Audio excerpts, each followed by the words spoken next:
Good evening everyone. मेरी voice proper आ रही है? स्क्रीन डिस्प्ले हो रही है? ओके। लास्ट क्लास में ही हमने फाइनेंशियल मैनेजमेंट कंप्लीट किया था। तो रिवीजन के लिए, क्योंकि ब्रेक के बाद क्लास हुई थी, तो एक क्लास में हमने एमसीक्यू डिस्कस किए और एक में कुछ न्यूमेरिकल क्वेश्चन जो कि एग्जाम पॉइंट ऑफ व्यू से इम्पोर्टेंट थे। आज हम इकोनॉमिक्स स्टार्ट करने जा रहे हैं। पहले ऐसे सारे सब्जेक्ट्स ख़त्म कर रहे हैं जिसमें कि समझने की ज़्यादा ज़रूरत है। एज़ पर प्लान हमें बीएसटी आपका बिजनेस स्टडी स्टार्ट करना था, पर बिजनेस स्टडी में तो क्रैमिंग वाला काम है, तो वो हम जल्दी जल्दी भी कर लेंगे। तो मेरी प्लानिंग ये है कि पहले ऐसे सब्जेक्ट कर लें जिनमें समझाने की ज़्यादा नीड है। इकोनॉमिक्स कर लेते हैं, उसके बाद फिर स्टैट्स करेंगे, उसके बाद फिर बीएसटी करेंगे, then after that income tax. थोड़ा सा ये चेंजेस मैंने किए हैं अकॉर्डिंग टू द सिचुएशन, क्योंकि अभी सिर्फ राजस्थान के अलावा कोई वैकेंसी नहीं है। तो ऐसी चीज़ जिसमें डायरेक्टली रट्टा मारना और स्पीडली हो सकती है, तो उसको पहले करके कोई फ़ायदा नहीं है। सिमिलरली इनकम टैक्स को भी पहले करके कोई फ़ायदा नहीं है, क्योंकि पता नहीं वैकेंसी कब आएगी। ऐसा ना हो कि हम जो डेटा पढ़ें वो आउटडेटेड हो जाए, तो लेटेस्ट ही पढ़ेंगे। चलिए स्टार्ट करते हैं। इकोनॉमिक्स थोड़ा सा स्पीडली करेंगे। कुछ कुछ कंसेप्ट जो बेसिक है बताने की कोशिश मैं करूँगी, सारे ही कंसेप्ट। स्टिल किसी कंसेप्ट में आपको ज़्यादा क्लैरिफिकेशन की नीड होगी तो वो मुझे आप बता देना। अपनी तरफ से मैं कोशिश करूँगी जो भी एग्जाम पॉइंट ऑफ व्यू से इंपॉर्टेंट चीज़ें हैं सारी कवरअप करके चलूँ। वॉइस ब्रेक तो नहीं हो रही है? प्रॉपर आ रही है सबको वॉइस? ओके, चलिए स्टार्ट करते हैं। First we have to understand what is economy.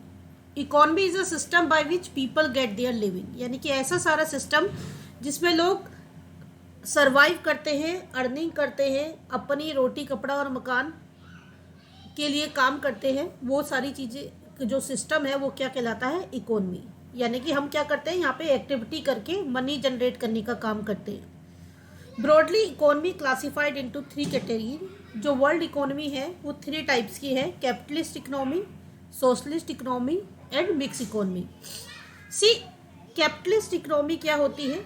Capitalist economy are the economy in which all factors of production in which all factors of productions comes under the control of private players. All factors of productions under control of private players. Anybody tell me what are the factor of production? Do you know what are the various? Yes.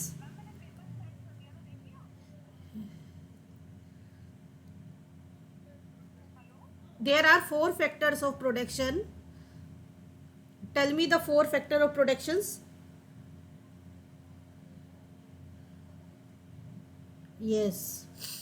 Do you land, labour, capital and entrepreneur है, ये सारे किसके under होते हैं? Private players के अंदर होते हैं in case of capitalist economy.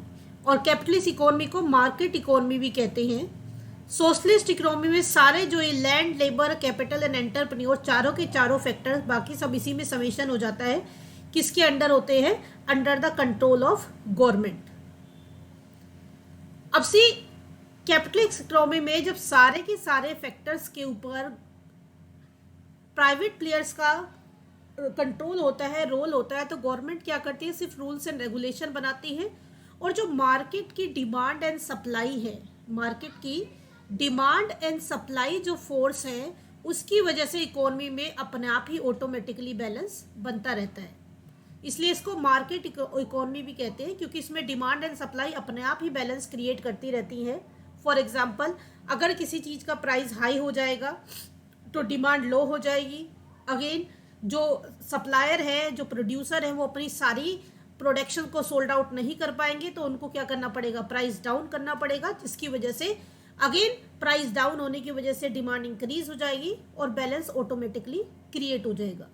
But socialist economy में सारे के सारे जो फैक्टर हैं वो गवर्नमेंट की कंट्रोल में होते हैं।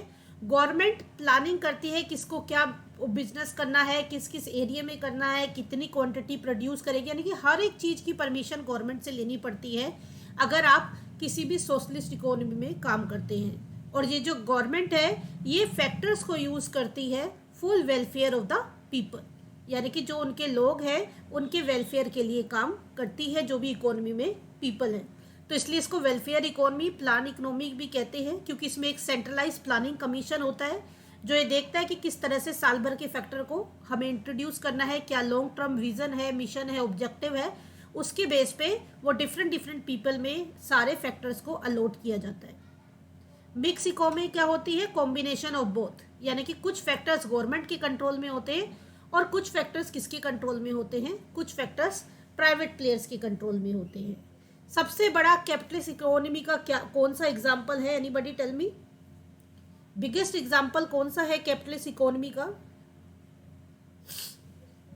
USA is the biggest example of capitalist economy, but nowadays lots of economy shifting from socialist to capitalist और capitalist to mix, यानी कि धीरे धीरे स्विच होती जा रही है, सोशलिस्ट कम होता जा रहा है और कैपिटलिस्ट और मिक्स कंसेप्ट जो है वो इंक्रीज होता जा रहा है।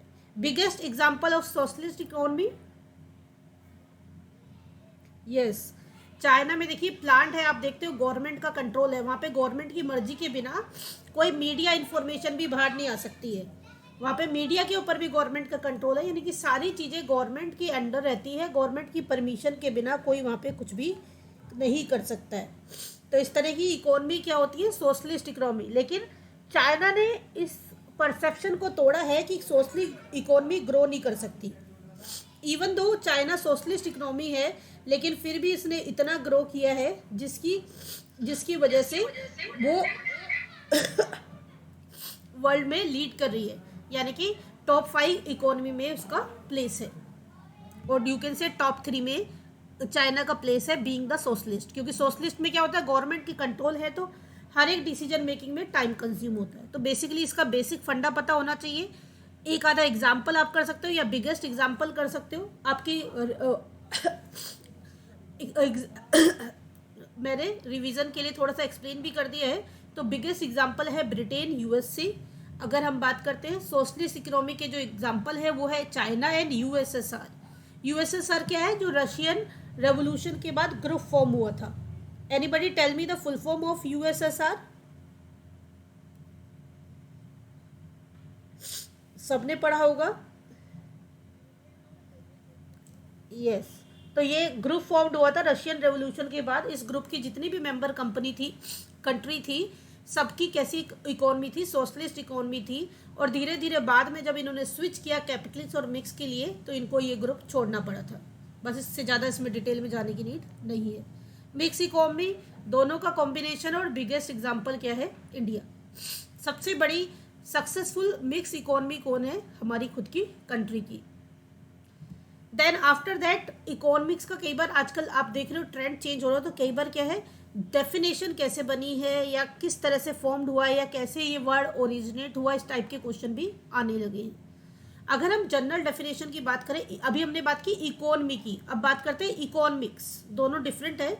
Economics is a social science that analyse the production, distribution and consumption of goods and services, यानी कि जो हमने इकोनॉमी में मनी अर्न की है, उस मनी का हम प्रोडक्शन में, डिस्ट्रीब्यूशन में, कंजम्पशन में, गुड्स और सर्विसेज के जो यूज़ करते हैं, क्या तरीका है बेस्ट एडवांटेज गेट करने का, वो हम किसकी हेल्प से करते हैं? इकोनॉमिक्स की हेल्प से करते हैं। इकोनॉमिक्स जो टर्म है वो एंसेंट ग्रीक वर्ड ओकिनोमिया से आई है, जिसका मीनिंग होता है management of house hold administration. जैसे हम अपने घर के एक हाउसवाइफ और एक जो भी घर चलाता है, जो भी घर का लीडर है, वो घर के रिसोर्सेज को मैनेज करता है, उसी तरह से इकोनॉमी में जो आपको रिसोर्सेज गेट होते हैं उनको मैनेज करना क्या है? इकोनॉमिक्स है। यानी कि जो आपके पास रिसोर्सेज थे, उन रिसोर्सेज का रैशनल यूटिलाइजेशन करना, सिंपल हम बोल सकते हैं रैशनल यूटिलाइजेशन ऑफ रिसोर्सेज, उसको हम क्या कहेंगे? इकोनॉमिक्स।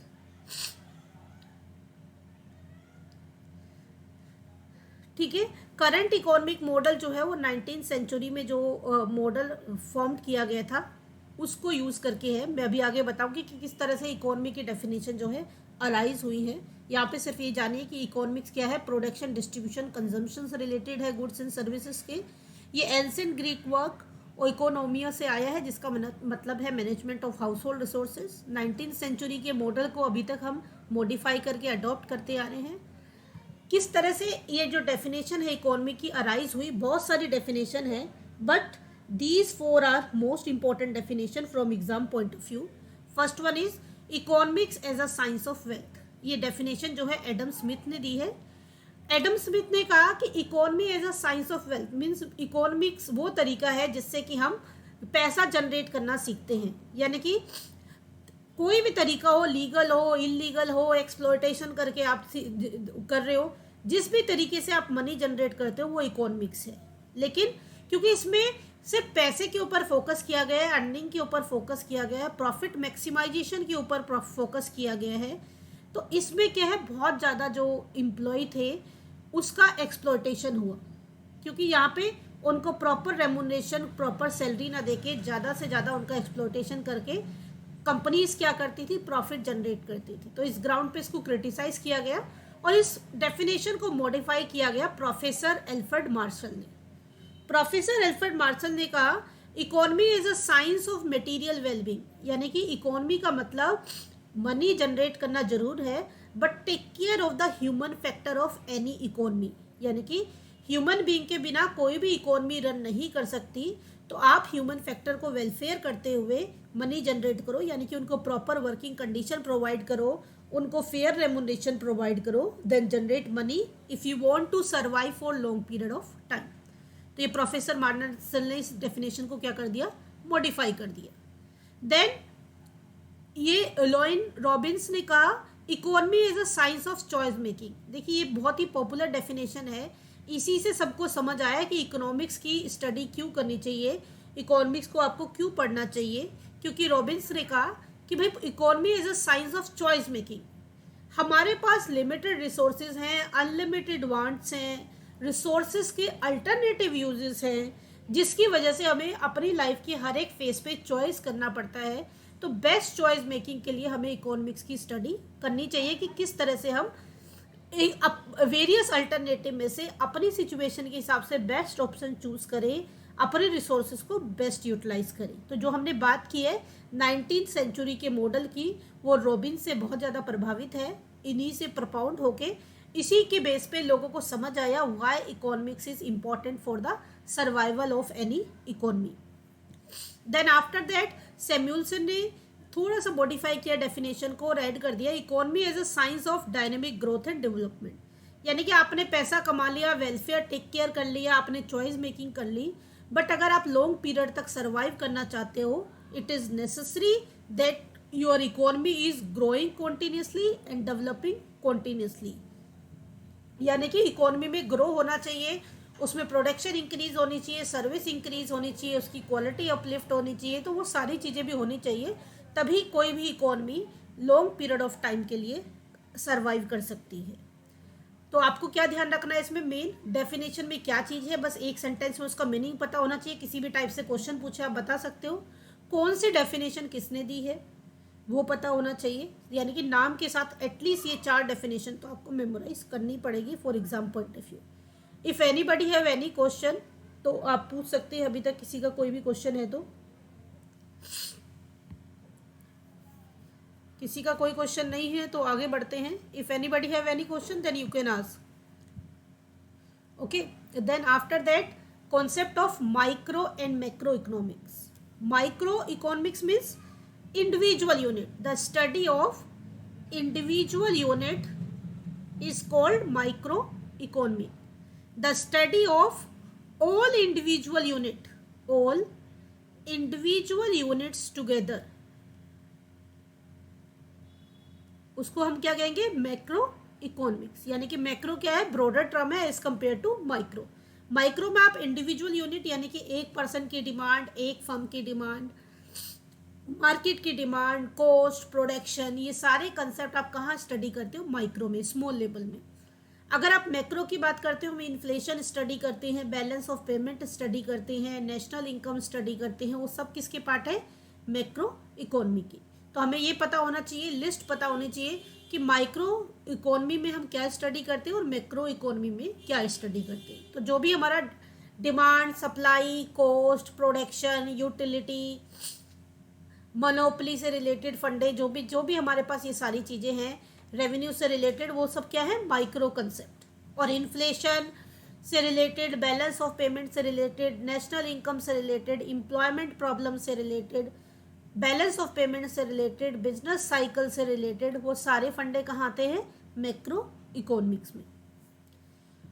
जो ये थ्योरी है, ये जो टर्म है माइक्रो एंड मैक्रो, यहाँ पे एक इंपॉर्टेंट बात जरूर याद रखनी है। माइक्रो एंड मैक्रो जो ये टर्म है, first use by professor Ragnar Fritz. इसके ऊपर भी कई बार क्वेश्चन आया है। ओस्लो यूनिवर्सिटी से ये थे, इन्होंने पहली बार ये micro and macro word use किए थे। देन आफ्टर दैट ये आपकी एक्सप्लेनेशन जो मैंने वर्बली आपको बताया यहाँ पे मेंशन किया हुआ है ताकि आप रिवाइज कर सकें। Then after that you have to understand what is utility. Anybody tell me the proper definition of utility? Anybody? What is the definition of utility?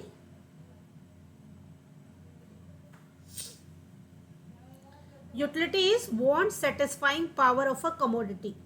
अगर किसी भी कमोडिटी में, किसी भी सर्विस में आपकी जो ज़रूरत है, आपकी जो नीड है, उसको सेटिस्फाई करने की पावर है, तो वो पर्टिकुलर थिंग्स हमें यूटिलिटी प्रोवाइड करती है। तो हम क्या बोलते हैं? Utility is the want satisfying power of a commodity और सर्विस। तो उसी के कंसेप्ट को थोड़ा सा हम पढ़ते हैं एग्जाम पॉइंट ऑफ व्यू से। जो यूटिलिटी है वो क्या है? आपको मैंने क्या बताया? यूटिलिटी क्या है? Want satisfying power of a commodity. Utility is want satisfying power of commodity or service.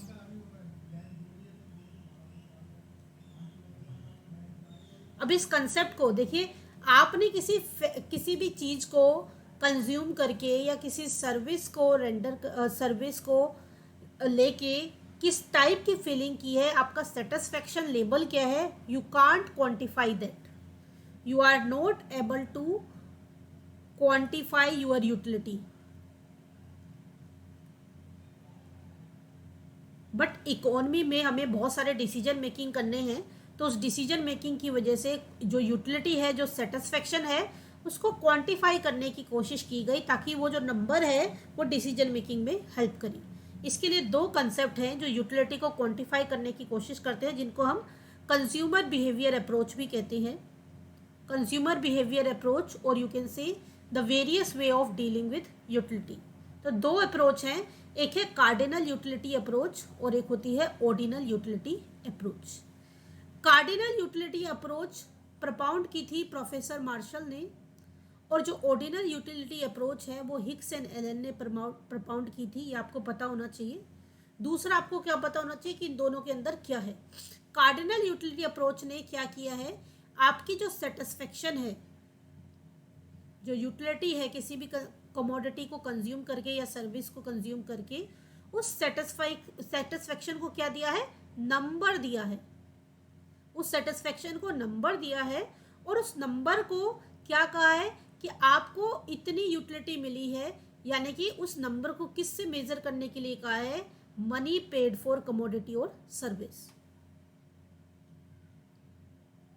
जितना भी कंज्यूमर कमोडिटी और सर्विस, किसी भी कमोडिटी या सर्विस के लिए जितना कंज्यूमर पैसा देने के लिए तैयार है, वही क्या है, उसकी यूटिलिटी है।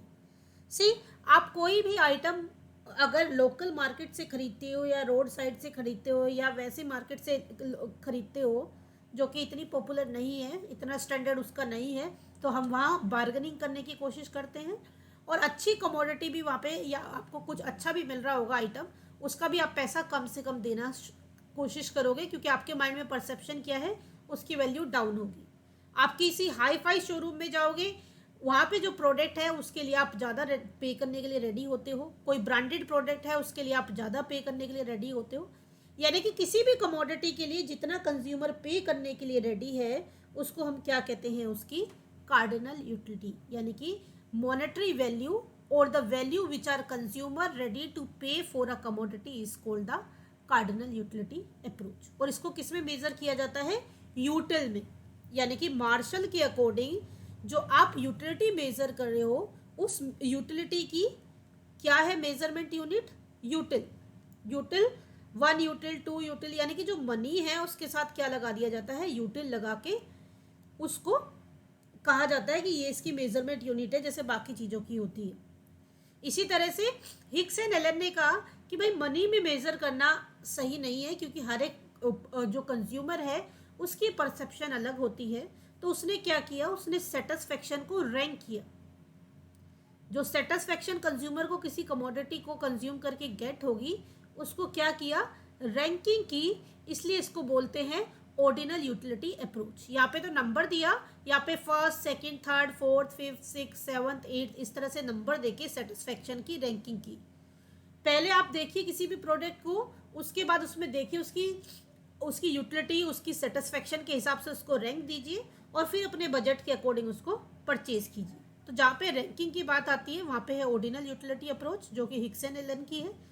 अगर हम बात करते हैं कार्डिनल यूटिलिटी, तो वहाँ पे मनी मेजरमेंट में, यानी कि जो भी प्रोडक्ट के लिए पैसा देता है कंज्यूमर, उसको उसकी यूटिलिटी बताई गई है और उसको मेजर किया है यूटिल में। यानी कि मेजरमेंट यूनिट यहाँ पे क्या है, मेजरमेंट यूनिट है यूटिल।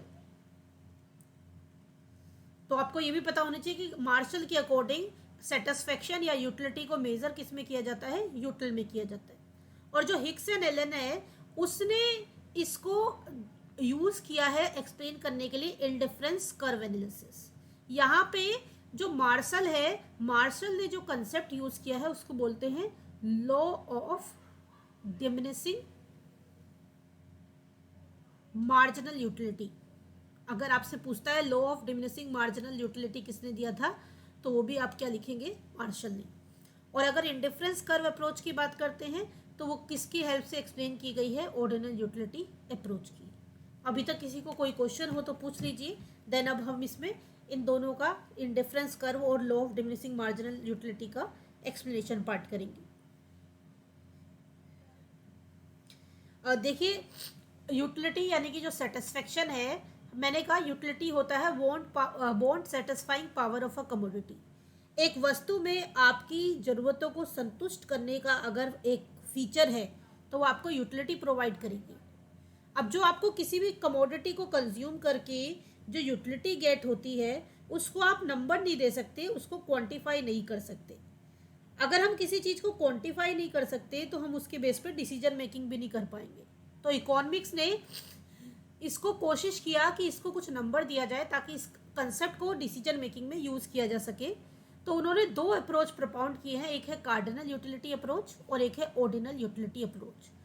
कार्डिनल यूटिलिटी अप्रोच में जो सेटिस्फेक्शन है उसको नंबर दिया गया और उस नंबर की मेजरमेंट यूनिट डिसाइड की गई, यूटिल। नंबर कैसे डिसाइड किया गया कि कंज्यूमर किसी भी कमोडिटी के लिए जितनी भी मनी पे करने के लिए रेडी है वो उसकी यूटिलिटी है। आपको लगता है कि इसकी इतनी वैल्यू नहीं, आप बाजार गए, आपने कहा नहीं भाई मैं तो इसके 1000 रुपीज़ दूंगी, यानी कि आपको उसकी यूटिलिटी उतनी नहीं लग रही। एक दूसरा कंज्यूमर है, उसको लग रहा है वो उसके 1500 देने के लिए तैयार है, उसके लिए उसकी यूटिलिटी 1500 है। यानी कि अगर किसी चीज़ के लिए आपकी यूटिलिटी है, ये डिपेंड करता है परसेप्शन ऑफ द कंज्यूमर, उसकी नीड के ऊपर, उसकी एनालिसिस के ऊपर, उसके अकॉर्डिंग जो वो पैसा देता है वो क्या है, उसकी वैल्यू। उस कमोडिटी की उस कंज्यूमर के अकॉर्डिंग वही वैल्यू है, उसे ही हम क्वांटिफाई करके डिसीजन मेकिंग करते हैं। हिक्स एंड एलन ने इस चीज़ को थोड़ा सा चेंज किया। उन्होंने कहा जो सेटिस्फेक्शन है उसको रैंकिंग करिए, यानी कि आपके पास मल्टीपल ऑप्शन है। सपोज आप हल्दीराम में गए, आप अग्रवाल में गए, आप बीकानेर में गए, अब आप 3 जगह पे आप गए, आप 3 जगह का आपने एनालिसिस किया, तो आपने रैंकिंग की कि किसकी सर्विस, किसके खाने का टेस्ट अच्छा है, आपने रैंकिंग किया। यानी कि आपको कहाँ जाके ज़्यादा सेटिस्फेक्शन मिली। या किसी भी वेकेशन के लिए गए, होटल की सर्विस को या किसी को भी आपने क्या किया, रैंकिंग कर दिया कि भाई यहाँ पे बढ़िया सर्विस है इसलिए यहाँ पे ज़्यादा पैसा चार्ज किया तो मुझे कोई दिक्कत नहीं है। तो यहाँ पे भी मनी जरूर है, लेकिन आप मनी के बेसिस पे डिसीजन मेकिंग नहीं कर रहे। आप क्या कर रहे हो, जो सर्विस को कंज्यूम करके आपको सेटिस्फेक्शन मिल रही है उसके बेस पे रैंकिंग कर रहे हो और रैंकिंग के बेस पे फिर उसको डिसीजन मेकिंग में फ्यूचर में यूज़ करोगे। ये कहा हिक्स एंड एलन ने। और इसके लिए जो उसने कंसेप्ट यूज़ किया वो यूज़ किया इंडिफरेंस कर्व। और कार्डिनल यूटिलिटी के लिए जो कंसेप्ट यूज़ किया गया मार्शल द्वारा वो था law of diminishing marginal utility. अब ये क्या कंसेप्ट है, इनको हम डिटेल में अब स्टडी करेंगे। आई होप क्लियर है। अब नाउ यूटिलिटी का मैंने आपको बता दिया, कुछ आपको क्या होनी चाहिए, कुछ डेफिनेशन पता होनी चाहिए। तो वही है यूटिलिटी क्या है, जैसे मैंने आपको कहा परसेप्शन के ऊपर, साइकोलॉजी के ऊपर डिपेंड करता है। हो सकता है जो पूजा की साइकोलॉजी हो, जो चारू की साइकोलॉजी हो, जो नेहा की साइकोलॉजी हो, मंजू की साइकोलॉजी हो, हेमलता साइकोलॉजी हो, बिसम्बरी की हो, सबकी अलग अलग है। हमारी अपनी नीड, अपनी चॉइस अलग अलग है, उसके बेस पे ही हम चीज़ों को रिक्वायर्ड करते हैं। अब जो चीज़ मेरे पास है, अगर वही चीज़ आप मुझे दोगे तो मेरे लिए उसकी कोई यूटिलिटी नहीं है। तो मुझे कोई फ्री में भी देगा तो भी मैं उसको लेने के लिए तैयार नहीं हूँ, क्योंकि मुझे कुछ यूटिलिटी नहीं है, बहुत लेस वैल्यू पे दे रहा है, तब भी नहीं खरीदूंगी। यानी कि किसके लिए क्या यूटिलिटी है, क्या सेटिस्फेक्शन है, ये एक साइकोलॉजिकल फिनोमिनो है, एक कंज्यूमर की परसेप्शन है। इसको क्वांटिफाई करना बहुत ही मुश्किल है, बट इकोनॉमिक्स ने ट्राई किया कुछ एजम्पशंस को एज्यूम करते हुए कि किस तरह से आप इस पर्टिकुलर कंसेप्ट को डिसीजन मेकिंग में या इकोनॉमी में जो बहुत सारी चीज़ें हैपनिंग होती हैं उसमें किस तरह से यूटिलाइज करोगे, ताकि डिमांड एंड सप्लाई फैक्टर के ऊपर इसका इम्पैक्ट कैलकुलेट किया जा सके। तो दूसरी चीज़ क्या याद रखनी है कि भाई जो यूटिलिटी है वो प्लेजर, वो सेटिस्फेक्शन और सेंस ऑफ फुलफिलमेंट, जो आपकी डिज़ायर पूरी होती है उसके बाद जो आपको खुशी मिलती है, उसको यूटिलिटी कहा गया है इकोनॉमिक्स में। आपने किसी गाड़ी की आपकी चाह थी, वो गाड़ी आपको मिल गई, अब पहली बार आपने बैठ के जब वो गाड़ी ड्राइव की, या आपको ड्राइव करना नहीं आता, आप अपने ड्राइवर के साथ गए या फैमिली मेम्बर के साथ गए, आपको आपकी मनपसंद कार में बैठ के जो फीलिंग हुई है आप उसको क्वांटिफाई नहीं कर सकते। लेकिन आप उस गाड़ी के लिए जो पैसा देने के लिए तैयार हैं, या बहुत सारी गाड़ी की वैरायटी में से आपने वो पर्टिकुलर कार चुनी है रैंक करके, उसके बेस पे इस यूटिलिटी को, आपकी सेटिस्फेक्शन को क्वांटिफाई करने की कोशिश की गई यूटिलिटी कंसेप्ट में। ये एक साइकोलॉजिकल है, जैसे कि मैंने आपको बताया कि एक यूनिवर्सल नहीं है कि सबके लिए एक जैसा अप्लाई हो। It depend on customer to customer और पर्सन टू पर्सन, और you can say consumer to consumer. कुछ डेफिनेशंस है, कई बार आजकल बहुत सारी डेफिनेशंस नाम से आ रहे हैं कि आपको राइटर का नाम बताना होता है या किसने प्रपाउंड की है पर्टिकुलर डेफिनेशन, तो वो भी साइड बाय साइड हमें याद रखना है। ये तो क्रैमिंग वाला काम है, तो आपको ये क्रैम करनी है, आपके रेफरेंस के लिए मैंने दिया। स्टिल जब आप पढ़ोगे आपको कोई डाउट होगा, यू कैन आस्क। मीनिंग सबका एक ही जैसा कन्वे हो रहा है। यूटिलिटी में क्या क्या फीचर होते हैं? Utility subjective. सब्जेक्टिव क्यों है? ये देखिए, जिसको जो चीज़ पसंद है उसको वो यूटिलिटी प्रोवाइड करेगी। एक पर्सन है जो स्मोकिंग करता है, जो ड्रिंकिंग करता है, उसको वो सारी चीज़ें क्या देंगी? यूटिलिटी प्रोवाइड करेंगी। वे लीकर लेके आया, उसने लीकर कंज्यूम किया, तो वो उसको यूटिलिटी प्रोवाइड करेगी। एक पर्सन जो टिटोटलर है, यानी कि जो ड्रिंक नहीं करता, उसको वो कोई यूटिलिटी प्रोवाइड नहीं करेगी। इसलिए हम कहते हैं ये सब्जेक्टिव है, डिपेंड पर्सन टू पर्सन और कंज्यूमर टू कंज्यूमर, कि एक चीज़ किसको सेटिस्फेक्शन देगी या नहीं देगी। हम ऐसा नहीं कह सकते कि ये चीज़ सबको सेटिस्फेक्शन देगी। दैट्स वाई हम इस कंसेप्ट को क्या कहते हैं कि अलग अलग पर्सन के लिए सेटिस्फेक्शन अलग अलग है, उसको हम कहते हैं सब्जेक्टिव कंसेप्ट। यानी कि यूटिलिटी कैसी है? सब्जेक्टिव है, पर्सन टू पर्सन डिपेंड करती है। Utility is relative. ये रिलेटिव मीन्स ये हमेशा सेम नहीं होती। हो सकता है आपकी कुछ डिज़ायर है आज कुछ लेने की, तो अभी आप उस चीज़ के लिए ज़्यादा पैसा देने के लिए तैयार हो। कल हो सकता है कि आपको उसकी नीड ना रहे या आपकी डिज़ायर चेंज हो जाए, तो फिर आपकी डिज़ायर जैसी चेंज होगी वैसे ही आप उसके लिए कम वैल्यू देने के लिए रेडी होंगे। तो हमेशा जो यूटिलिटी है वो एक जैसी नहीं रहती, वो चेंज होती रहती है टाइम के बेस पे, प्लेस के बेस पे, पर्सन के बेस पे। फॉर एग्जाम्पल, चारू दिल्ली में शिफ्ट होना चाह रही है, तो चारू की जो रिक्वायरमेंट है मुंबई के अकॉर्डिंग वो अलग होंगी। जब वो दिल्ली शिफ्ट होगी उसकी अलग टाइप की रिक्वायरमेंट होंगी, उसके हिसाब से अलग अलग प्रोडक्ट उसको अलग अलग यूटिलिटी प्रोवाइड करेगा। तो यानी कि टाइम, प्लेस और पर्सन के बेस पे जो यूटिलिटी है वो डिफरेंट होती है। इसे हम ये नहीं कह सकते ये यूनिवर्सल है, ये एक है। आप हिली एरिया में जा रहे हो तो आपको अलग चीज़ों की नीड है, विंटर में अलग चीज़ों की नीड है, समर में अलग चीज़ों की नीड है, दिल्ली में अलग चीज़ों की नीड है, मुंबई में अलग है, बेंगलोर में जाओगे अलग होगी। तो अलग अलग जगह पे अलग अलग यूटिलिटी प्रोवाइड करती है चीज़ें, यूनिवर्सल नहीं है। That's why we can say that utility is relative. ये कुछ चीज़ें मैं डिटेल में इसलिए भी पढ़ा रही हूँ क्योंकि ये कई बार कंसेप्ट को घुमा फिरा के पूछता है, तो you have to understand the thing कि चीज़ें होती क्या हैं। Utility is not essentially useful. जरूरी नहीं है किसी भी चीज़ की यूटिलिटी सबके लिए हो, जैसे कि हमने फर्स्ट एग्जांपल में भी कहा भाई जिसको जिस चीज़ की नीड है उसको वो चीज़ यूटिलिटी प्रोवाइड करेगी। आपके पास एप्पल का लेटेस्ट मॉडल है और आपको कोई गिफ्ट करता है एप्पल का मॉडल, तो आपको उतनी खुशी वो नहीं देगा जितनी कि अगर आपके पास नहीं होता तब देता। या कोई भी आपकी डिज़ायर है अगर वो फुलफ़िल हो गई है, उसके बाद सेम डिज़ायर कोई फुलफ़िल करता है, तो उसकी जो आपको सेटिस्फेक्शन लेवल होता है वो थोड़ा सा क्या हो जाता है, डिक्रीज हो जाता है।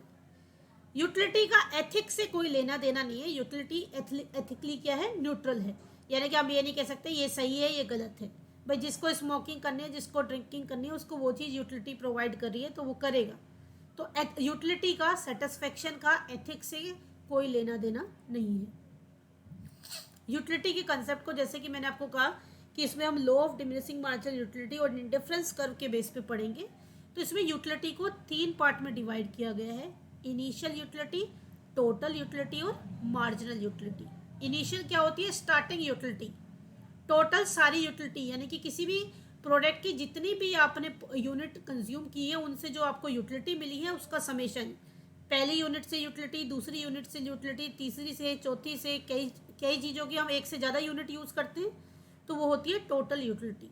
और मार्जिनल क्या होता है, चेंज इन टोटल, यानी कि एक ज़्यादा करने पे जो टोटल यूटिलिटी में जो चेंज आता है उसको हम क्या कहते हैं, मार्जिनल यूटिलिटी। ये गलती से गलत टाइप हो गया, ये होगा TUN-TUN-1। यानी कि अगर आप करंट में से प्रीवियस अपनी सेटिस्फेक्शन को लेस करोगे और वो दोनों का जो डिफरेंस होगा वो होगा marginal utility. For example number से इस चीज़ को कन्वे कर देती हूँ। सपोज किसी प्रोडक्ट की 1 यूनिट कंज्यूम करके आपको 10 यूटिलिटी मिली और 2 यूनिट कंज्यूम करके 12 यूनिट यूटिलिटी मिली, तो इसमें मार्जिनल यूटिलिटी क्या होगा, मार्जिनल यूटिलिटी होगा change in total utility. Total utility में कितना चेंज हुआ, 12 माइनस 10 यानी कि 2 यूटिल, मार्जिनल यूटिलिटी हो गया। टेक्निकली हम मार्जिनल यूटिलिटी को बोलते हैं derivative of total utility. Marginal utility is derivative of total utility. यानी कि अगर कई बार क्वेश्चन आता है मल्टीपल ऑप्शन में, तो एक क्या ऑप्शन हो गया, change in the total utility, दूसरा हो गया डेरिवेटिव ऑफ मार्जिनल यूटिलिटी। यानी कि दोनों का मतलब क्या है, मार्जिनल यूटिलिटी। और तीसरा कंसेप्ट क्या होता है, the satisfaction get by the consumer after consuming 1 extra unit is called marginal utility. यानी कि एक एक्स्ट्रा यूनिट को कंज्यूम करके जो कंज्यूमर को सेटिस्फेक्शन एक्स्ट्रा गेट होगी उसको हम कहेंगे मार्जिनल यूटिलिटी। इस टाइप का एक क्वेश्चन मार्जिनल यूटिलिटी से कनेक्टेड आया भी है। इन तीनों में अगर इंपॉर्टेंट की बात करूं तो इंपॉर्टेंट कौन सा कंसेप्ट है, मार्जिनल यूटिलिटी, क्योंकि इसी के ऊपर आगे लॉ जो है बेस है। मार्जिनल यूटिलिटी को फर्दर 3 पार्ट्स में डिवाइड किया गया है, positive marginal utility, zero marginal utility, negative marginal utility.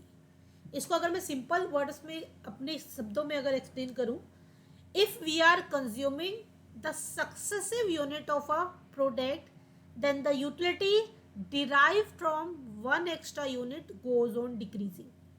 अगर हम एक के बाद एक एक्स्ट्रा यूनिट को कंज्यूम करते जाते हैं तो हर एक अगली यूनिट से जो हमें सेटिस्फेक्शन गेट होती है वो क्या होती है, लेस होती है। फॉर एग्जाम्पल अगर मैं बात करूं नंबर में इस चीज़ को, जो मैं थ्योरेटिकल आपको बोल रही हूँ, 1 2 3 सपोज मैंने 5 यूनिट्स ली किसी प्रोडक्ट की और टोटल यूटिलिटी पहले कितनी गेट हुई, 10, उसके बाद सपोज 18 गेट हुई, उसके बाद मुझे गेट हुई 3 यूनिट से 24, देन उसके बाद मुझे गेट हुई 28, फिर मुझे अगेन 28 गेट हुई, फिर 6 यूनिट कंज्यूम की तो मुझे गेट हुई 25। अब देखिए मार्जिनल यूटिलिटी क्या कहती है, पहले एज इट इज 1 यूनिट से कितना हुआ 10, सेकेंड में चेंज कितना हुआ 8 का, थर्ड में चेंज कितना हुआ 6 का, फोर्थ की वजह से चेंज कितना हुआ 4th का, फिफ्थ में कोई चेंज नहीं हुआ और 6th में क्या हो गया 25 माइनस 28 माइनस 3। यानी कि अगर आप एक किसी भी प्रोडक्ट की एक्स्ट्रा यूनिट कंज्यूम करते जाते हैं तो हर एक यूनिट से जो एक्स्ट्रा यूटिलिटी यानी कि मार्जिनल यूटिलिटी आपको गेट होती है, पहले वो डिक्लाइन होती है, फिर जीरो होती है, फिर नेगेटिव होती है। तो इसलिए जहाँ तक जीरो से ऊपर वाला कंसेप्ट है उसे हम कहते हैं पॉजिटिव मार्जिनल यूटिलिटी, जहाँ जीरो हो जाती है जीरो मार्जिनल यूटिलिटी, और जहाँ पे वो नेगेटिव हो जाती है उसको हम पर्टिकुलर फेज को क्या कहते हैं, नेगेटिव मार्जिनल यूटिलिटी। लेकिन ये कब होता है, जब किसी भी प्रोडक्ट की सक्सेसिव यूनिट आप कंज्यूम करते हो विदाउट एनी ब्रेक। ध्यान रखना, सक्सेसिव, कोई ब्रेक नहीं होना चाहिए, यानी कि आज किया फिर 2 दिन बाद किया, 2 घंटे बाद किया। ये कंसेप्ट तब अप्लाई होगा जब कंजम्पशन क्या होगी, consumption without any break, consumption without any break. इतना बताइए क्लियर है कि नहीं।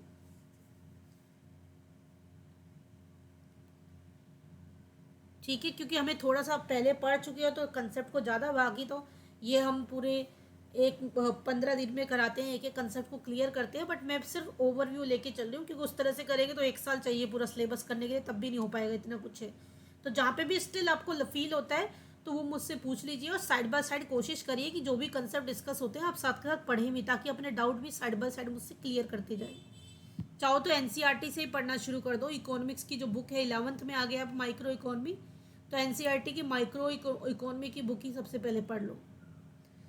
तीनों क्लियर है, यानी कि सक्सेसिव यूनिट की वजह से पहले मार्जिनल यूटिलिटी डिक्रीज होती है, जब तक वो जीरो से ऊपर होती है उसे positive marginal utility, zero marginal utility, और उसके बाद जब वो डिक्रीज हो जाती है, यानी कि कंज्यूमर की जो नीड है वो सेटिस्फाई हो गई, तो नेगेटिव हो जाती है।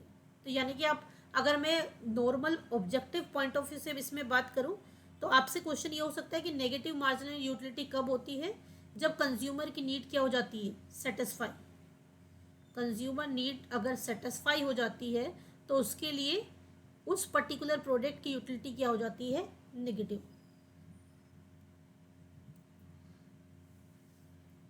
मार्जिनल यूटिलिटी मैंने आपको पहले बता ही दिया कि किसने दिया है कंसेप्ट, एल्फ्रेड मार्शल ने दिया है। लेकिन ये जो कंसेप्ट है ये कुछ अजम्पशंस के ऊपर बेस्ड है, कोई भी लॉ बिना अजम्पशन के नहीं बन सकता, चाहे वो इकोनॉमी का लॉ हो या फाइनेंशियल मैनेजमेंट का हो। आपने देखा था, हमने डिविडेंड थ्योरी पढ़ी थी, डिविडेंड मॉडल पढ़े थे, उसमें भी कुछ अजम्पशंस थी, तभी वो मॉडल अप्लाई हो रहे थे। सिमिलरली जो हम ये बात कर रहे हैं कि if a consumer consuming the successive unit of a commodity then the utility derived from one extra unit goes on decreasing, become zero और negative। तो ये कब कंसेप्ट अप्लाई होगा, जब कुछ अजम्पशन जो होंगी फुलफिल होंगी। एक कंज्यूमर अगर किसी भी वस्तु की लगातार कंज्यूम करता है तो उससे जो उसे संतुष्टि गेट होती है वो कॉन्टिन्यूसली डिक्रीज होती जाती है, जीरो होती है और निगेटिव होती है। लेकिन ये तभी अप्लाई होगा जब कुछ कंडीशन अप्लाई होंगी, कुछ कंडीशन इकोनॉमी में रहेंगी।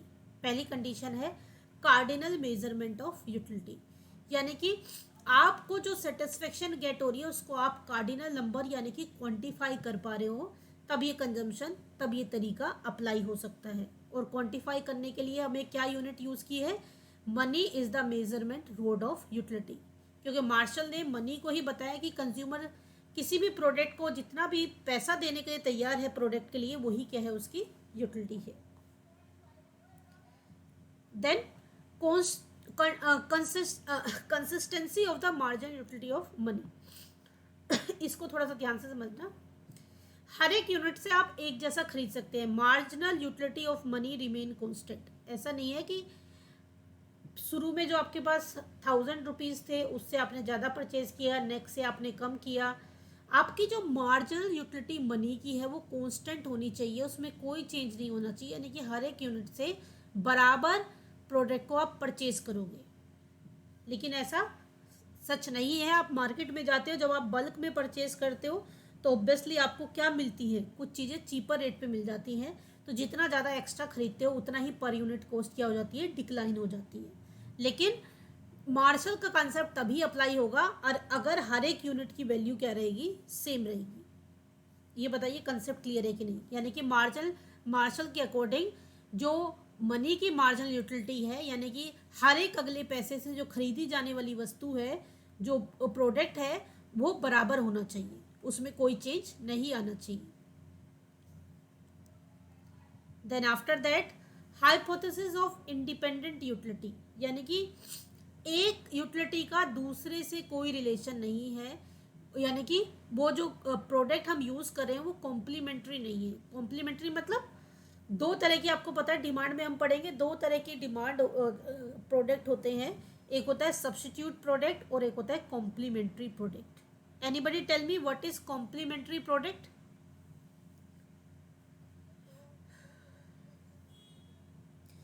किसी भी किसी भी एक नीड को फुलफिल करने के लिए दो या दो से ज़्यादा प्रोडक्ट, किसी भी एक नीड को फुलफिल करने के लिए अगर टू या more than two product use होते हैं तो वो कैसे हैं? कॉम्प्लीमेंट्री।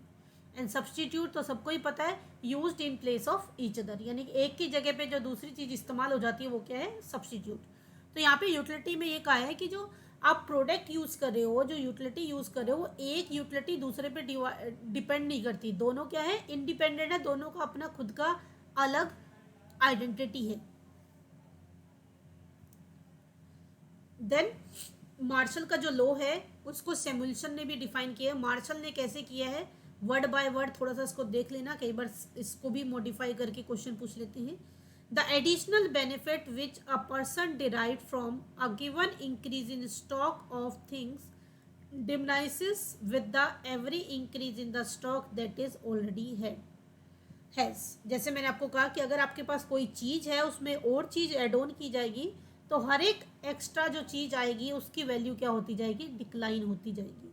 तो जो हमने कहा कि law of diminishing marginal utility states that if a consumer consuming successive unit of a commodity then the utility derived from one extra unit goes on decreasing. इसी बात को मार्शल ने थोड़ा सा स्टेटमेंट चेंज करके कहा। जनरल मीनिंग ये होता है कंजम्पशन के बेस पे। इसने कहा अगर किसी के पास ऑलरेडी स्टॉक है और उसमें और स्टॉक ऐड किया जाता है तो हर एक एक्स्ट्रा यूनिट जो स्टॉक में आएगी उसकी वैल्यू क्या होती जाएगी? डिक्लाइन होती जाएगी। इसी बात को सैमुअल्सन ने क्या कहा? As the amount consume of a good increases the marginal utility of a goods tend to decrease. यानी कि किसी भी प्रोडक्ट को, किसी भी गुड्स को आप एक के बाद एक ज़्यादा यूज़ करते जाओगे तो हर एक एक्स्ट्रा यूज से आपको जो सेटिस्फेक्शन गेट होगी वो क्या होगी? कम होगी। इन जनरल स्कूल में, कॉलेजेस में हम एग्जाम्पल अपना चपाती का ही देते हैं कि आपको भूख लगी है, आप एक चपाती खाओगे आपको ज़्यादा सेटिस्फेक्शन होगी, दूसरी खाओगे उससे कम होगी। जो दो खाते हैं उसके लिए तीन की जीरो हो जाएगी, चार की नेगेटिव हो जाएगी, पाँच की नेगेटिव हो जाएगी। जो तीन चपाती खाते हैं उनको पॉजिटिव यूटिलिटी देगी, लेकिन हर एक एक्स्ट्रा चपाती से, हर एक एक्स्ट्रा ग्लास ऑफ वाटर से जो यूटिलिटी गेट होगी वो क्या होगी? डिक्लाइन होगी। अब हमने जो ये अजम्पशंस की बात की है इसको समअप हम कर सकते हैं एक साथ। जो सारी बातें की हैं वो सारी वही बातें यहाँ पे क्या की हुई है? समअप की हुई है जो हमने एक्सप्लेनेशन में पढ़ी है। अदर थिंग्स भी इक्वल, यानी कि बाकी चीज़ों में अगर चेंज नहीं होता तो ये अदर थिंग्स बीइंग इक्वल क्या है? जो हमने बात किया, यूटिलिटी को नंबर में लिख सकते हैं, उसको मनी में मेज़र कर सकते हैं।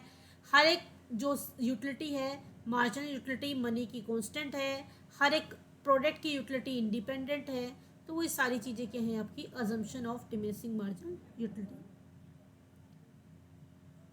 कंजम्पशन कॉन्टिन्यूस होनी चाहिए। कौन जो कंजम्पशन है ये जरा ध्यान से देखना, सुटेबल क्वांटिटी में होनी चाहिए। इसका कोई एग्जांपल दे सकता है? मैंने कहा कि जो डिमिनिशिंग मार्जिनल यूटिलिटी है वो एक अजम्पशन ये कहता है कि कंजम्पशन जो है सुटेबल यूनिट में होनी चाहिए। Suitable unit, what do you mean by this?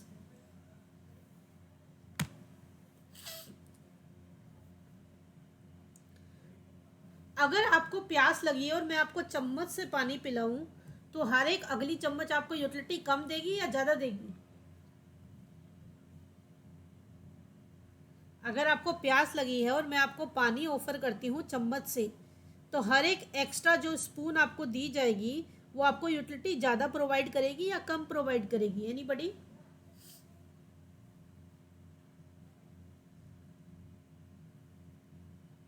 आप सब अवेलेबल भी हैं क्लास में? तो क्या देगी वो? यूटिलिटी ज़्यादा देगी या कम देगी? अगर आपको प्यास लगी है और चम्मच से आपको पानी ऑफर किया जा रहा है, मैंने आपको क्या बताया? क्वेश्चन अटेम्प्ट करने के लिए कंसेप्ट क्लियर होना जरूरी है। कितने आप एमसीक्यू कितने रटोगे वो मैटर नहीं करता। आप अगर कंसेप्ट अच्छे से समझ पाए हो तो आप किसी भी फॉर्म में न्यूमेरिकल आ जाए या क्वेश्चन आ जाए या थ्योरी आ जाए, एमसीक्यू आ जाए, हर एक क्वेश्चन को आप अंडरस्टैंड करके आंसर कर सकते हो। हर एक एक्स्ट्रा चम्मच ज़्यादा यूटिलिटी देगी या कम देगी? आप ज़्यादा देगी। आपको प्यास लगी है, आपको बहुत प्यास लगी है, पहली चम्मच से तो गला ही तर नहीं हो पाएगा अच्छे से, हर एक अगली स्पून से आपको ज़्यादा मिलेगी। इसलिए मार्शल कहता है सुटेबल क्वांटिटी होनी चाहिए, यानी कि अगर हम पानी की बात करें तो एक ग्लास होना चाहिए पर्टिकुलर, या फिर हम चपाती की बात करें तो चपाती का जो साइज है वो प्रॉपर होना चाहिए। ऐसा नहीं कि पहली चपाती स्मॉल है दूसरी चपाती बिग है, या फिर अगर कोई आप प्रोडक्ट कंज्यूम कर रहे हो तो उसकी जो यूनिट है वो क्या होनी चाहिए, आइडेंटिकल होनी चाहिए, सेम होनी चाहिए, यानी कि उनकी सुटेबल क्वांटिटी सुटेबल साइज होगा, तभी ये लो क्या होगा, एप्लीकेबल होगा। कंज्यूमर के टेस्ट, करेक्टर, प्रेफरेंसेस, फैशन में कोई चेंजेस नहीं आने चाहिए। पहले किसी चीज़ का फैशन था, उसके लिए आप ज़्यादा पैसा देने के लिए रेडी हो गए थे, लेकिन अब वो आउट ऑफ फैशन हो गई है तो आप उसके लिए ज़्यादा पैसा नहीं देंगे, इवन खरीदेंगे ही नहीं। तो टाइम चेंज होने की वजह से आपके लिए उसकी यूटिलिटी चेंज हो जाती है। तो मार्शल का जो कंसेप्ट है वो तभी अप्लाई होगा अगर ये सारी चीज़ें क्या हैं, कॉन्स्टेंट है। किसी भी पर्टिकुलर प्रोडक्ट का जो प्राइस है, there is no change in the price of the commodity and substitute. आप जो प्रोडक्ट कंज्यूम कर रहे हो, जिसकी यूटिलिटी को आप मेजर कर रहे हो, उसके सब्सटीट्यूट के प्राइस में भी कोई चेंजेस नहीं होना चाहिए। अगर कोई प्रोडक्ट सब्सटीट्यूट है, यानी कि एक की जगह पे दूसरा इस्तेमाल हो सकता है और सेम उसके अंदर फीचर है, सेम आपको यूटिलिटी दे रहा है, तो ऑब्वियसली आप स्विच कर जाओगे तो भी ये कॉन्सेप्ट अप्लाई नहीं होगा। एग्जाम्पल मैं ऑलरेडी आपको एक्सप्लेन कर चुकी हूँ नंबर में लिख के, किस तरह से हम मार्जिनल यूटिलिटी कैलकुलेट करते हैं। इसको अगर हम ग्राफ पे शो करते हैं तो ये डिमिनिशिंग होता है, यानी कि इनिशियली डिक्लाइन होता है, फिर जीरो हो जाता है और फिर उसके बाद नेगेटिव हो जाता है। लेकिन यहाँ पे जो मेन चीज़ है वो आपको क्या ध्यान रखना है, सॉरी, चेस्ट एंड कोल्ड ले आना। हाँ हाँ, अगर अगर आप इस पर्टिकुलर टोटल यूटिलिटी और मार्जिनल यूटिलिटी को डायग्रामेटिक फॉर्म में दिखाते हो तो इस तरह का कुछ स्ट्रक्चर बनता है। लेकिन हमें दिमाग में इसको एमसीक्यू पॉइंट ऑफ व्यू से तीन चीज़ें ध्यान रखनी है, मैं उस कंसर्न में बात कर रही हूँ। यानी कि सबसे पहले आपको इससे किससे रिलेट करना है, आपको इसे टोटल यूटिलिटी से रिलेट करना है। टोटल यूटिलिटी पहले क्या होती है, इंक्रीज होती है, यानी कि जब तक मार्जिनल यूटिलिटी पॉजिटिव है, जब तक मार्जिनल यूटिलिटी पॉजिटिव है, टोटल यूटिलिटी क्या होती है, इंक्रीज होती है। जब मार्जिनल यूटिलिटी ज़ीरो होती है तो टोटल यूटिलिटी क्या होती है, मैक्सिमम होती है। ऑब्जेक्टिव पॉइंट ऑफ व्यू से हमें ये ध्यान रखना है कि जब आपका मार्जिनल यूटिलिटी ज़ीरो होगी तो टोटल यूटिलिटी क्या होगी, मैक्सिमम होगी। और जैसे ही मार्जिनल यूटिलिटी ज़ीरो हो जाएगी, जैसे ही मार्जिनल यूटिलिटी ज़ीरो हो जाएगी, टोटल यूटिलिटी क्या हो जाएगी, डिक्लाइन हो जाएगी। इसके ऊपर रिलेशन बना के कई बार क्वेश्चन आता है। एक बार फिर से रिपीट कर रही हूँ, जब मार्जिनल यूटिलिटी पॉजिटिव होती है तो टोटल यूटिलिटी क्या होती है, इंक्रीज होती है। जब मार्जिनल यूटिलिटी ज़ीरो होगी तो टोटल यूटिलिटी क्या होगी, मैक्सिमम। मार्जिनल यूटिलिटी ज़ीरो है तो टोटल यूटिलिटी क्या है, मैक्सिमम।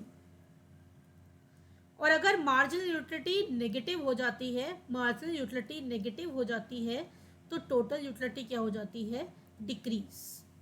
ये बात बताइए क्लियर है कि नहीं।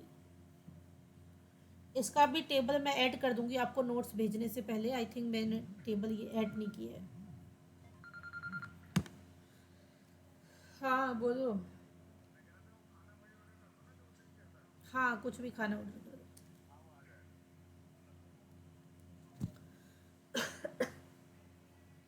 बताइए इतना क्लियर है कि नहीं। यानी कि मार्जिनल यूटिलिटी अगर पॉजिटिव है तो टोटल यूटिलिटी इंक्रीज होगी, मार्जिनल यूटिलिटी ज़ीरो है टोटल यूटिलिटी मैक्सिमम होगी, मार्जिनल यूटिलिटी डिक्रीज और नेगेटिव होती है तो टोटल यूटिलिटी क्या होगी, डिक्रीज होगी। इसके अलावा हमें क्या याद रखना है और इसमें लिमिटेशन। तो जो भी हमारी अनरियलिस्टिक अजम्पशन थी वही लिमिटेशन है। यानी कि जैसे हमने कहा कि इसको मनी की यूटिलिटी कांस्टेंट होनी चाहिए, वो अनरियलिस्टिक है। सेटिस्फेक्शन को क्वांटिफाई कर सकते हैं, वो अनरियलिस्टिक है। तो जो भी अजम्पशंस थी, एक तरह से इनडायरेक्टली आप कहेंगे वो क्या है, लिमिटेशन है। हमने कहा अदर थिंग्स बीइंग इक्वल है, इकोनॉमी में कोई भी चीज़ इक्वल नहीं होती। एक एजम्पशन थी कि यूटिलिटी सब्जेक्टिव है, तो ये भी अगेन एक अनएथिकल वैल्यू क्रिएट करेगी। यानी कि इकोनॉमी में जब आप बात करते हैं या हम अपने फैमिली के कंसर्न में या अपनी इकोनॉमी या अपनी सराउंडिंग या सोसाइटी के बेस पे हम जब डिसीजन लेते हैं, तो वो सारी चीज़ें 100% एप्लीकेबल नहीं होती। तो वो सारी चीज़ें कहाँ आ जाएंगी, लिमिटेशन में। तो जो हमने एजम्पशन माना है वो एजम्पशन ही क्या है, इसकी लिमिटेशन है। सेम वे उसके बाद इसमें इंपॉर्टेंट ये वाला कॉन्सेप्ट थोड़ा सा इंपॉर्टेंस है, कंज्यूमर सरप्लस। सिंपल वर्ड्स में अगर इसमें मैं ये पूरी कहानी को बोलूँ तो कंज्यूमर सरप्लस क्या होता है। सपोज आप किसी प्रोडक्ट को देने के लिए रेडी हैं, 1000 रुपीज़ पर यूनिट आप देने के लिए रेडी हैं, और एक्चुअल में वो यूनिट आपको मिल जाती है, आप एक्चुअल उसमें से बार्गेनिंग करके पे करते हो 850, तो ये 150 क्या है, कंज्यूमर सरप्लस। यानी कि whatever a consumer is ready to pay for a commodity and what he actually pays for that particular commodity, difference of these is called consumer surplus. यानी कि एक कंज्यूमर किसी भी प्रोडक्ट के लिए जितना देने के लिए तैयार है और जितना वो एक्चुअल में देता है, उसका डिफरेंस क्या होगा, कंज्यूमर सरप्लस। यानी कि आपके अकॉर्डिंग उस प्रोडक्ट की यूटिलिटी 1000 रुपीज़ है, आपकी परसेप्शन ये कहती है, आपका माइंडसेट ये कहता है, लेकिन बार्गेनिंग करके या फिर आप उसका प्राइस डाउन करके डिस्काउंट लेके उसको सिर्फ 850 करते हो, पे करते हो, तो जो डिफरेंस है 150 का, वो आपके लिए क्या हो जाएगा, कंज्यूमर सरप्लस। दूसरा क्वेश्चन अराइज होता है, कंज्यूमर सरप्लस का कंसेप्ट किससे रिलेटेड है। कंज्यूमर सरप्लस का concept law of diminishing margin से रिलेटेड है। तीसरी चीज, ये कंज्यूमर सरप्लस का कंसेप्ट किसके पर्टिकुलर लॉ में डिफाइन किया गया है, तो ये डिफाइन किया गया है एल्फ्रेड मार्शल के लॉ में। क्लियर है ये चीज।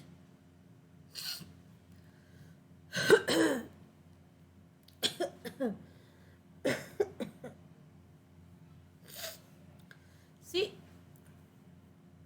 सारी चीज़ें वही हैं। अगर हम अजम्पशन की बात करते हैं तो इसमें अगर हम कंसेप्ट अप्लाई करने की अजम्पशन की बात करेंगे तो मार्केट क्या है, परफेक्ट कंपटीशन है मार्केट में। यानी कि हर एक कंपनी का प्रोडक्ट क्या है, एक जैसी यूटिलिटी आपको प्रोवाइड करता है। Consumer purchase only one commodity.